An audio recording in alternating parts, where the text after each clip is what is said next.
Bismillahirrahmanirrahim. Saparantosna kamari nyarioskeun gambaran sirat anu sakitu dahsyatna sareng mantak buringkak bulu bagi jalma-jalma nu iman mah. Tapi ari bagi jalma nu teu iman mah hare-hare bae arek ngedengi kisah naon bae. Padahal percaya kana sirat, percaya kana ayana sirat eta teh termasuk bagian tina rukun iman. Nyaeta iman kana poe akhir. Padahal mah rek iman rek teu iman sakabeh jalma pasti bakal ngarasaan lewat kana sirat. Wadzalika sareng ngeunaan perkara pastina setiap jalma melewati sirat qauluhu ta'ala eta teh firman Allah ta'ala dina surat Maryam ayat 71 dugi ka ayat 72. Wa in minkum illa wariduha kana ala rabbika hatman maqdiya. Wallahu a'lamu bimuradih. Wa in minkum sareng teu aya hiji jalma oge di antara araranjeun illa wariduha kecuali bakal lewat kana eta sirat. Kana ala rabbika hatman maqdiya. Hal eta teh bagi pangeran araranjeun mangrupakeun ketentuan anu parantos ditetapkeun. Jadi daek teu daek, rek kafir, rek muslim, rek munafik, rek budak, rek kolot pasti bakal melewati sirat eta. Adapun masalah salamet atanapi henteuna jalma-jalma anu lewat kana sirat eta tergantung amalna. Lamun urang hayang salamet melewati sirat, daek teu daek urang kudu takwa ka Allah Subhanahu wa taala. Sakumaha firman Allah dina ayat berikutna, summa nunajjil ladzina taqaw wa nadharu zalimina fiha jisya. Wallahu a'lamu bimuradih. Salajengna Allah bakal nyalametkeun jalma-jalma anu takwa sareng bakal ngantepkeun jalma-jalma anu zalim dina jero neraka. Bari kaayaan ti kusruk nyuksruk dina jero neraka. Naudzubillah min dzalik. Tatkala jalma-jalma melewati eta sirat teh wan naru ta'malu fi ajsadihim, sedengkeun ari neraka terus-terusan bekerja, terus-terusan beramal. Naon ari amalna neraka, naon ari pagawean neraka, naon deui atuh lamun lain ngaduruk. Ngaduruk saha? Fi ajsadihim, tina jasad-jasadna eta jalma anu ngalewat kana sirat. Wa juludihim sareng bakal ngabakar, bakal ngabeulem kulit jalma anu lewat kana sirat. Wa luhumihim nyakitu deui bakal ngaduru kana daging-daging jalma anu lewat kana sirat. Hatta yujawizuha, sehingga lalewatlah eta jalma-jalma di luhur sirat kal fahmi sawadan, seperti areng anu hideung.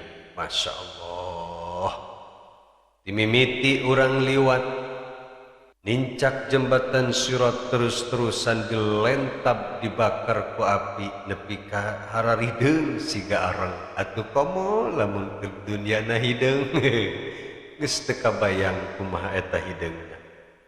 Cenah ieu mah urang Cina para rutih tetep bae sakumaha putih ge sebab didinya lain masalah kulit putih kulit hitam anu nentukeun tadi nyaeta alladzina takhau jalma-jalma nu takwa illa man naja minha kecuali jalma-jalma anu disalametkeun ku Allah Subhanahu wa taala.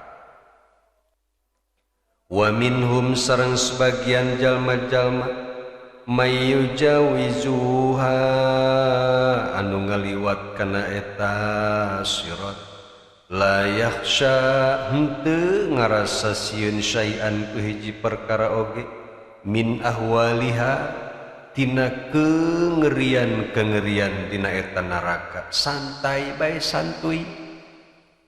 Etalah jalma-jalma mukmin begitu ngalewat sirat anu sakitu seremna teh santuy bae eueuh kasieun wala yanaluhu syai'un malahan mah tidak ngarasakeun sedikit pun min niraniha tina seuneuna eta neraka hatta idza jawazaha dugika ketika eta jalma mukmin teh berhasil melintasi sirat anu sakitu seremna yaqulu terus eta jalma teh nyarios aina sirat di mananya sirat teh asa can ngaliwatan kana sirat teh masya Allah saking ku aman-amanna ngalewat sirat nepi ka teu ngarasa ujuk-ujuk der ayana lahunan bidadari di jero surga ya Allah eta Kang Herman meuni bisaan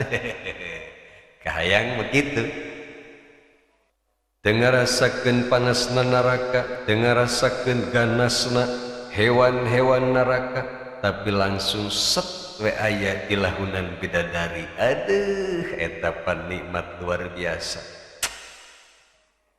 Fayuqalu kemudian dicarioskeun lahu ka eta jalma nu salamet teh qad jaztahu min ghairi masyaqqatin teman-teman anjeun parantos ngaliwat kana eta sirat dengan tanpa susah payah tanpa ripuh eta kabeh teh bi rahmatillahi taala kalawan sabab ayatna rahmat ka anjeun.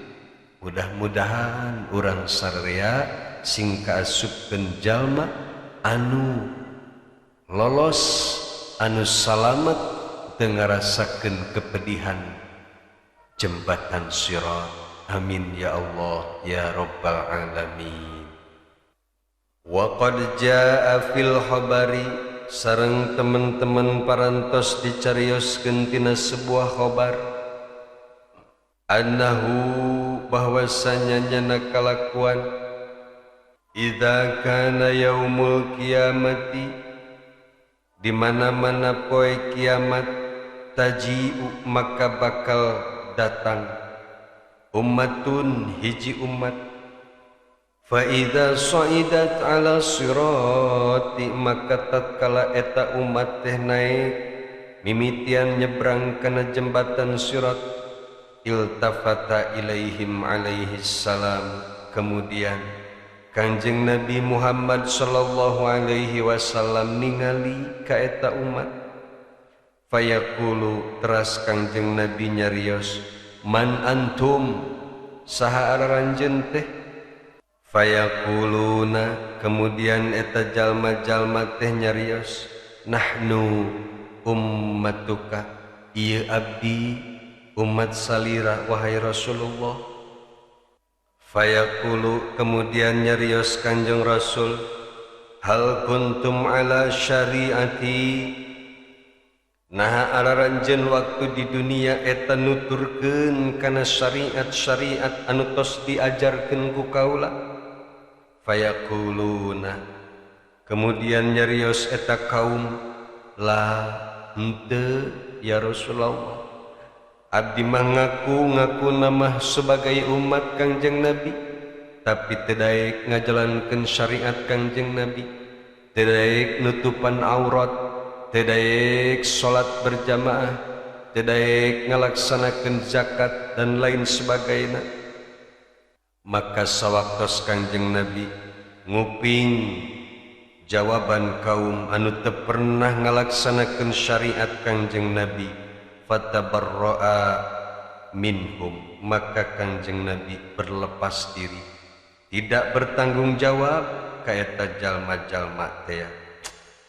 Ya Allah, mudah-mudahan ieu mah lain urangnya. Kapan urang ge ngaku umat Kangjeng Nabi tapi ngajalankeun syariat nama pada ararembung, ieulah nu dipikasieun teh. Saparantosna Kangjeng Nabi teu peduli ka eta jalma wa yatrukuhum, kemudian Kangjeng Nabi ninggalkeun ka eta kaum. Sawaktos Kangjeng Nabi ninggalkeun kana eta kaum, fayaqauna fi jahannam, maka ragraglah ieu jalma ka jero neraka jahannam. Na'udzubillah min dzalik.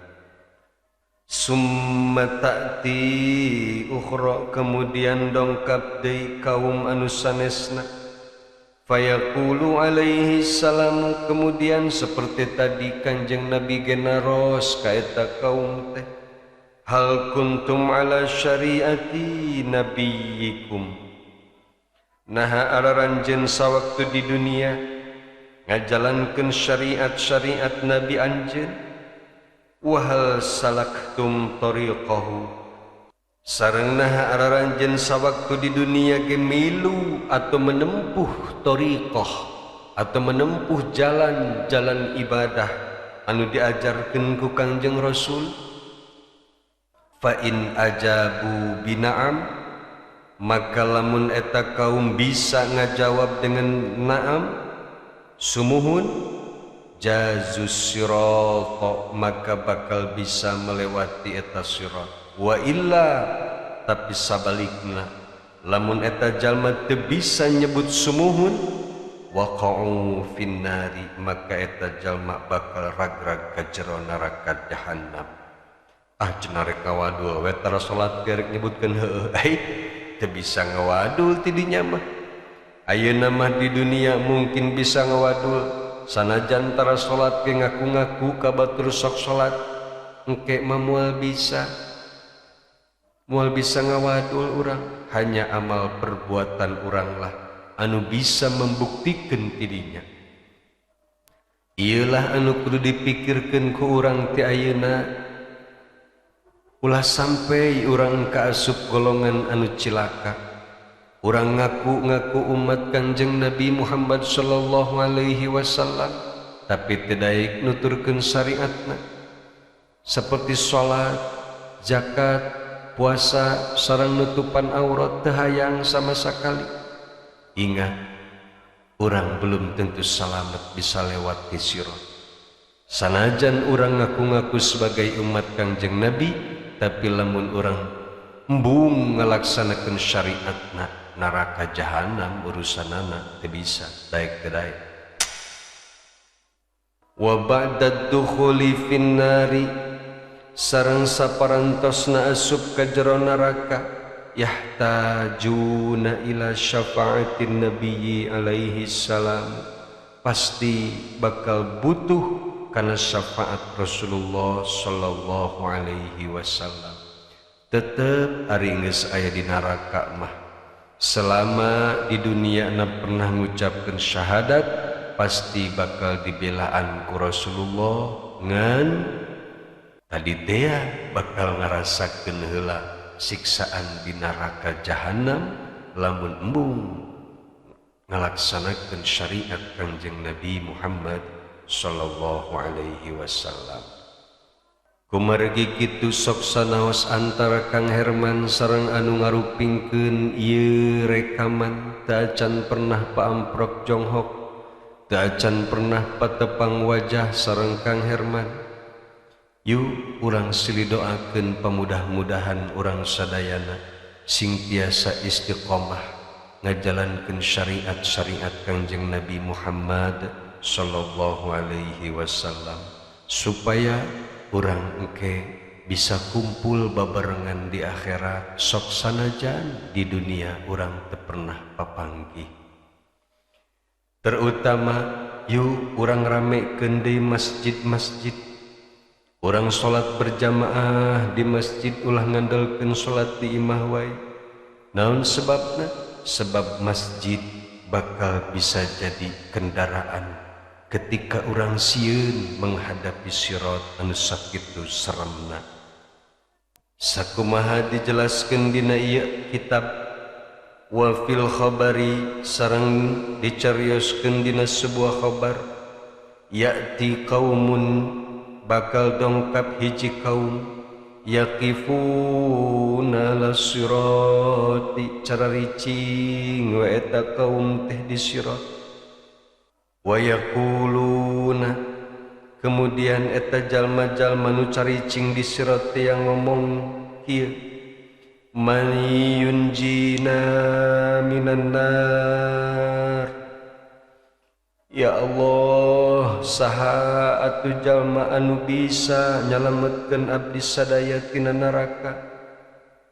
Wala yatajasaruna 'alal mururi 'alaihi, sareng kaula teh ieu teu wani nyebrang sirat.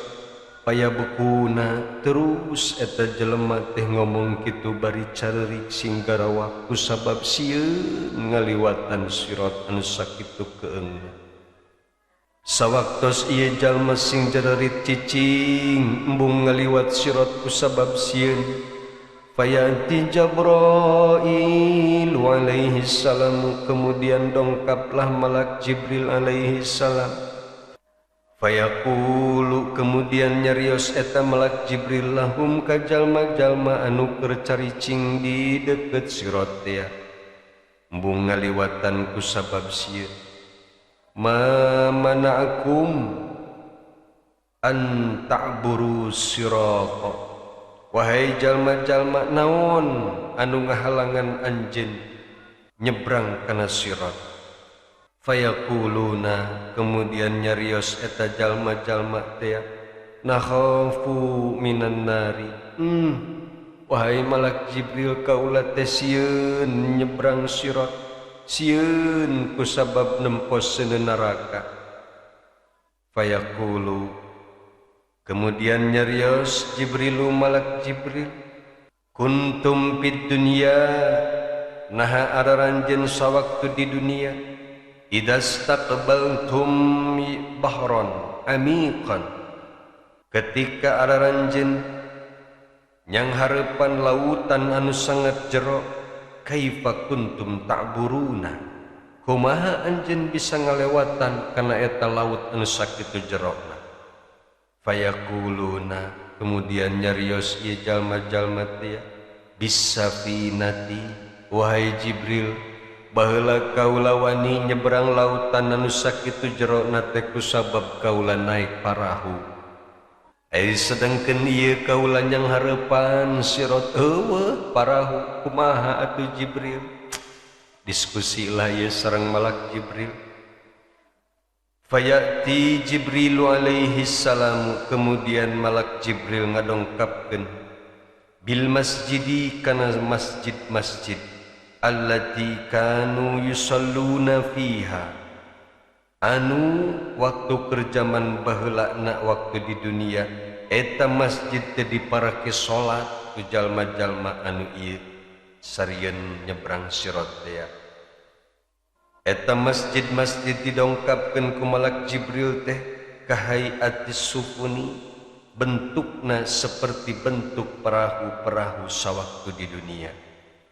Sawaktos malak Jibril ngadongkapkeun parahu jang ngabantu nyebrang sirat pikeun ieu jalma-jalma, fayajlisuna 'alaiha kemudian brul darariuk eta jalma-jalma anu tadi singgar waktu kana luhureun parahu sawaktos beres nararaik ieu jalma-jalma di kaluhureun parahu teh wa ya'buruna sirat kemudian dikakarak bisa nyebrang kana ieu sirat bari kaayaan suka bunga jeung salamet aduh geunaheun amat urang nyebrang sirat anu sakitu pikasieunana tapi urang bisa naik parahu bari kaayaan salamet sawaktos ningali ieu jalma-jalma teh saruka bunga nyebrang sirat bari kaayaan